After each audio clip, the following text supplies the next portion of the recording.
우리나라가 과연 이대로 괜찮은가라는 생각을 해요.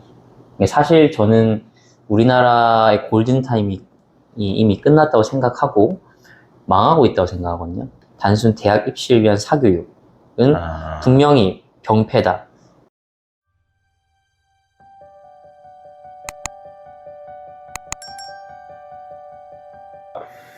네, 오늘은 입시교육에 대한 생각을 주제로 이은수 교수님께 인터뷰를 좀 진행하고자 합니다. 이은수 교수님 안녕하세요.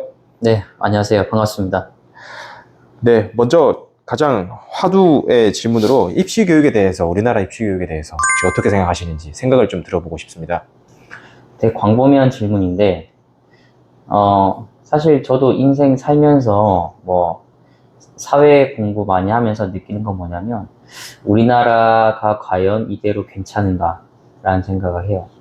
사실 저는 우리나라의 골든타임이 이미 끝났다고 생각하고 망하고 있다고 생각하거든요. 근데 얼마나 빨리 망하냐가 궁금한데, 그중 여러 가지 이유가 있지만 대표적인 게 우리 어른들의 이기심으로 인해서 쌓아올린, 빚으로 쌓아올린 부동산 있고, 그리고 두 번째는 직업 소득에 대한 불평등, 이런 게 있겠죠. 그리고 공감하시겠나 모르겠지만 사실 우리나라 법 자체가 그 사기꾼들에 대한 처벌이 너무 약하다고 개인적으로 생각합니다. 서민들이 온전히 다 피해를 받는 거거든요. 그 피해에 대한 보상 체계, 그리고 사기꾼들에 대한 엄정한 처벌, 좀 부족한 것 같고. 마지막으로 제가 생각하는 게 뭐냐면 사교육이라고 생각하는데요. 사실 입시교육이라고 한다면 일반적으로 그 입시에 대한 사교육을 보통 떠오르는데, 일단 그 주제에 대해서 좀 얘기 좀 해보면, 어찌 보면 입시교육이라는 게 단순히 대학 입학만을 위한 거잖아요. 그 뜻은 뭐냐면, 내 딸이, 내 아들이, 내 자녀가 어느 대학에 입학하고 졸업은 분명 하겠죠. 졸업을 하게 되면은 얘는 어디 출신이야, 얘는 스카이대 출신이야 라고 하는 거가 한 번 훈장을 받으면 평생 가는 그런 거기 때문에, 그런 우리나라의 그런 어찌 보면 잘못된 시각이랄까요? 너무 학력에 대해서, 백그라운드에서 목숨을 거는 그런 것 때문에 부모님들도 어쩔 수 없이 자기가 벌어놨던 거를 다 사교에 투자하는 그런 악순환이 반복되고 있다고 생각은 듭니다. 네, 교수님. 듣다 보니 궁금한 게 좀 생겼는데요. 직업 소득에 대한 불평등이나 이런 빚으로 쌓아올린 부동산에 말씀을 하셔서 이런 게 입시교육과 어떠한 좀 관계가 있을까요? 관계는 없죠. 다만 이제 우리나라가 망해가는 이유들에 대해서 제가 나열했던 거고, 그 중에 몇몇 가지가 있는데, 몇 가지 예시를 든 거고, 그 중에도 대표적인 것이 사교육인데, 사교육이 단순히 대학 입학만을 위해서 그렇게 정말 부모님들이 열심히 벌어놓은 돈들을 다 입시 학원에다 붓잖아요. 그러니까 그런 것들이 너무 안타까운 거죠. 자신의 노후를 생각하지 못하고 자녀들의 입시 사교육을 위해서 돈을 다 붓는 그런 것들이 너무 마음이 아프고, 그 사회가 좀 개인적으로 그런 사회가 병들어 있다고 생각은 듭니다. 그 돈이라는 게 올바른 곳으로 들어가서 올바르게 사용되면 좋은데, 사실 입시 사교육에 쓰는 거는 개인적으로는 올바르다고 생각하지 않습니다. 왜냐하면 입시 사교육은 그냥 단순하게 입시를 위한 거지, 그게 사회에 나가서 사회 발전에 이바지한 학문은 아니거든. 그래서 개인적으로는 입시 사교육 굉장히 문제가 많다고 생각을 합니다. 교수님도 자녀가 있으신 걸로 알고 있는데 혹시 그러면 사교육 이제 학원은 그러면 전혀 안 보내시는 건지 안 보낼 계획이신지? 근데 여기서 구분해야 되는 게 뭐냐면, 사교육이 다 안 좋다는 건 아니고, 예. 당연히 사교육을 한다면 예체능, 미술, 음악, 태권도, 그런 바이올린, 드럼, 그런 것들 여러 가지 기타 등등이 있는데, 그건 당연히 보내야죠. 그거 이제 오감 발달을 위해서 필요한 건데, 제가 말씀드린 안 좋다라고 표현하는 거는 단순 대학 입시를 위한 사교육은 분명히 병폐다. 반드시 없어져야 된다. 개인적으로 생각하고, 저 또한 저희 자녀가 초등학생인데 제가 선언했어요. 1절 입시 사교육은 너희한테 없다. 대신 입시 사교육에 보낼 거라고 생각하는 그 비용은 내가 모아놨다가 너네들 대학 갈 때 내가 다 주겠다. 뭐 얘기를 했기 때문에 결국 그런 관점에서 입시 사교육은 바람직하지 않고, 그리고 언젠가는 이런 것들이 글쎄요 무너지려나 싶습니다. 잘 모르겠습니다. 네, 좋은 말씀 감사합니다, 교수님. 그럼 다음 질문으로 실제로 더 좋은 대학을 나온 사람들이 사회에서 일을 더 잘 하나요? 근데 그런 거죠. 그 좋은 대학의 정의를 제가 이전 영상에서 올렸는데 사실 우리가 흔히 말하는 좋은 대학을 한다면은 스카이 대학을 떠올리기가 쉽잖아요. 분명 좋은 대학이겠죠. 그렇기 때문에 사람들도 인정하고. 그런데 그 좋은 대학이라는 거의 정의에 따라서 그 좋은 대학일 수도 있고 아닐 수도 있는데, 제 개인적인 입장은, 그런 흔히 말하는, 부모님들이 아는 그런 대학교가 좋은 대학인지 아닌지는 잘 모르겠어요. 그런데 좋은 대학으로 평가를 받고 있는 그런 대학에 입학을 했다면 분명 양질의 교육을 받았을 거잖아요. 그죠? 그런데 중요한 건 뭐냐면, 아니, 중요하다기보다는 생각해야 될 점이 뭐냐면, 분명히 고등학교 때 치열한 입시 경쟁을 뚫고 올라온 그런 좋은 대학에 간 사람들은 분명 양질의 교육을 받고 졸업을 했을 텐데, 그럼에도 불구하고 사회에서 활약하는 사람들은 굉장히 대학 출신별로 굉장히 균등하게 되어 있는 것 같아요. 그래서, 대학에 아무리 좋은 대학에 보냈다고 하더라도, 그 사람이 어떻게 하냐에 따라서 사회에 나왔을 때 능력이 천차만별이라는 거고, 그 뜻은 뭐냐면, 사실 대학에서 가르치는 그 학문 자체가 그 흔히 말하는 좋은 대학을 평가받고 있는 최상위 대학들과 중상위 대 대학들은 제가 봤을 때는 큰 차이가 없다. 커리큘럼적인 측면이나 아니면 교수들의 실력, 교수들도 다 평준화됐기 때문에 교수들의 어느 학문적인 실력, 그런 거, 제도, 그런 것들이 상당히 평준화되어 있어서 좋은 대학을 갔다고 해서 반드시 정말 어디한테도 알려주지 않는 그런 비밀스러운 뭐 교육을 알려주는 게 아니라 거의 다 비등비등하게 똑같은 교육을 한다라고 개인적으로 생각해요.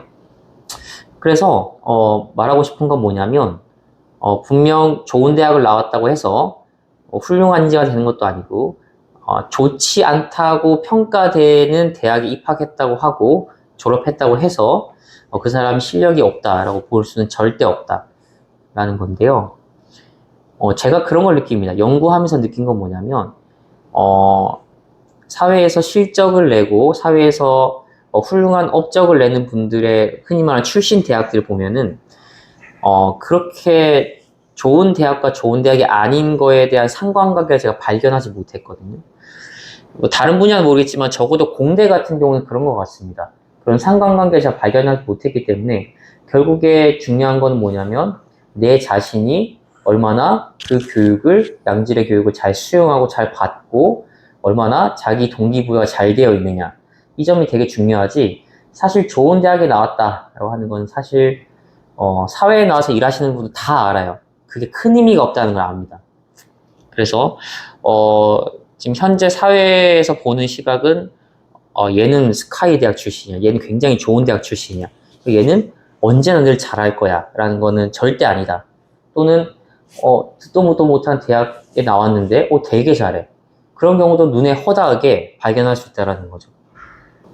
그래서 그러면 이런 대학별로 그 실제 실력하고는 상관관계가 없다면 이래서 더더욱 교수님께서는 입시 교육에 대해서 좀 더 회의적이다 이렇게 보면 될까요? 그렇죠. 왜냐하면 그 입시라는 거에 목을 매서 대학 타이틀로만 세상을 살아가는 경우가 되게 많거든요. 뭐 서울대가 뭐 나름 정말 좋은 대학을 평가받는 곳이니까 예를 들면 내가 서울대에 들어갔습니다. 입학했고 열심히 공부했어요. 자, 그런데 근데 서울대 출신인데 학점이 완전 진짜 개판인 거야. 근데 실력도 없어. 그런 사람이 사회에 나와서 취업했다 쳐요. A라는 회사에. 그런데 지방대 잘 모르는 대학인 출신인데 학점이 거의 만점 가까이 되고 그리고 논문도 썼고 그리고 실적도 좋고 실력도 있어. 그럼 A라는 회사에 같이 취업했다 쳐요. 그러면은 회사에서는 누구를 더 좋아할까요? 뽑는 거는 서울대 출신을 뽑을 수 있겠죠. 뽑을 수 있겠으나 사실 회사 입장에서 그 사람과 같이 일하다 보면 금방 티가 나거든요. 즉 자기 동기부여가 충분히 되어 있는 사람과 그렇지 않은 사람, 그런 극단적인 예를 들었을 때는 분명히 차이가 있는 거거든요. 그래서 그 대학 출신이라는 것이 어찌 보면 사회에서 굉장히 중요한 의미를 가지는 게 사실 우리나라가 좀 되게 심한 것 같고, 뭐 다른 나라도 그렇겠지만, 그럼에도 불구하고 예전보다 많이 좋아진 것 같아요. 무슨 말이냐면 몇십 년 전만 하더라도 어느 대학 출신이라면 와, 넌 정말 대단해, 넌 정말 훌륭해, 뭐 묻지도 따지지도 않고 그랬던 반면에 요즘에는 그래도 출신 자체는 그냥 참고용으로만 하려고 하고 나중에 채용해서 그 인재를 쓸 때 인재가 이렇게 되는구나, 이제 같이 함께 할 사람이네, 아니면 더 진급시켜줘야 되겠네, 더 열심히 잘 대우해줘야겠네 라는 것들은 제가 봤을 때는 출신 대학을 그렇게 반영하지 않는 것 같습니다. 궁금한 게 좀 이런 게 생기는데요. 그러면 회사 입장에서는 어쨌든 사람을 누구 뽑아야 되잖아요. 근데 같이 일해보지 않고는 또 성향을 모르는 게 이제 어쩔 수 없는데, 그러면 결국에는 또 시간이 부족하고 회사 입장에서는 타이틀을 결국 뽑을 수밖에 없지 않나, 이런 생각도 들거든요. 이건 어떻게 좀 해결이 돼야 될까요? 이게 참 어려운 질문이긴 한데, 회사 입장에서는 최대한 빠르게 양질의 인력을 뽑고 싶은데 이게 이제 타이틀 말고 다른 걸로 필터링을 돼야 될 건데, 그런 또 필터가 좀 괜찮은 필터가 있을까요? 저도 회사 생활을 많이 해봤지만 결국엔 그거는 인사팀의 어떤 역량이라고 생각이 드는 게, 예전과는 다르게 이제 우리는 지표가 많아졌어요. 그게 예전에는 어느 대학, 어느 학과, 그리고 학점, 사실 요거밖에 볼 게 없었다면은 요즘에는 지표가 너무 많아졌어. 어디에서 인턴을 했다든지 경험했다든지, 그리고 대학생 때 또 논문을 쓸 수 있으니까 논문을 어떤 거 썼다든지, 아니면 프로젝트 어디에 참여를 했다든지, 그래서 내가 얼마만큼의 경험이 있고 그걸 통해서 얼마만큼의 실력을 가지고 있고 라는 것들이 지표가 너무 다양해졌어요. 그래서 이제는 그 대학 타이틀 만 가지고 하는 시대는 점점 없어지고 있다라는 게 제 개인적인 생각이고, 그런 의미에서 입시 교육은 점점 사실 좀 수그러들어야 되는데, 사실 제가 봤을 때 수그러드는 것 같진 않거든요. 그런 의미에서 너무 대화가 멀리 갔는데, 그런 지표들이 많아지다 보니까 인사팀에서는 여러 가지 지표를 통해서 종합적인 역량을 평가를 해야겠죠. 특히 면접을 통해서 이 사람이 그 자기소개서에 냈던 것들이 혹시 허구가 아닌지, 그런 것들을 디테일하게 질문하면서 이 사람이 정말 그 팀에 갔을 때 역량을 발휘할 만한 사람인지는 인사팀들이 충분히 면접을 통해서 걸러내야 되는 거고, 그게 곧 회사의 얼굴이자 미래가 되겠죠. 앞으로 그러면 입시의 방향은 어떻게 된다고 생각하시나요? 사실 지금 논의되고 있는 주제가 입시에 대한 건데, 입시 교육에 대한 건데, 어찌하다 보니까 또 회사 채용까지 가게 됐네요. 근데 지금 수능이 한지 최소한 30년 된 것 같은데, 이전부터 현재까지 수능이라는 건 논리적이고 객관적이고 그런 것들을 분석해서 정답을 찾아 나가는 과정, 이런 것보다는 사실 수능이라는 게 언어, 뭐 수리, 뭐 영어, 뭐 과학, 이런 것들이 있는데, 거기 보면 패턴이 존재합니다. 그러니까 문제 푸는 패턴이 존재하는데요. 어느 정도 요구하는 그런 암기량을 채우고, 그리고 거기에 맞는 수능 문제에서 제출되는 그런 패턴들을 잘 이해하고 읽기만 하면은 고득점을 하는 데는 그렇게 어렵진 않다고 생각이 듭니다. 지금 현재 패턴 찾기 문제 유형이 지금 현재의 수능 방식이라고 생각은 들고요. 근데 언젠가는 이런 입시 문제가, 지금도 AI가 굉장히 발전했지만 더 발전함에 따라서 분명 바뀔 거거든요. 그러니까 수능 문제 푸는 거는 AI가 너무 쉽게 다 할 수 있는 거고, 그렇기 때문에 단순히 획일화된 그런 문제 풀이식 방식의 선별 과정, 점수로 체계화, 점수로 평가하는 그런 방식이 아니라 이제는 창의적이고 논리적이고 이성적으로 판단하는 그런 문제들이 나와야 되지 않나 개인적으로 생각은 합니다. 이렇게 바뀌게 되면 입시라는 것도 조금 다각도로, 그러니까 뭔 말이냐면 단순히 획일화된 패턴화된 그런 문제를 푸는 것들은 학원들이 잘했죠.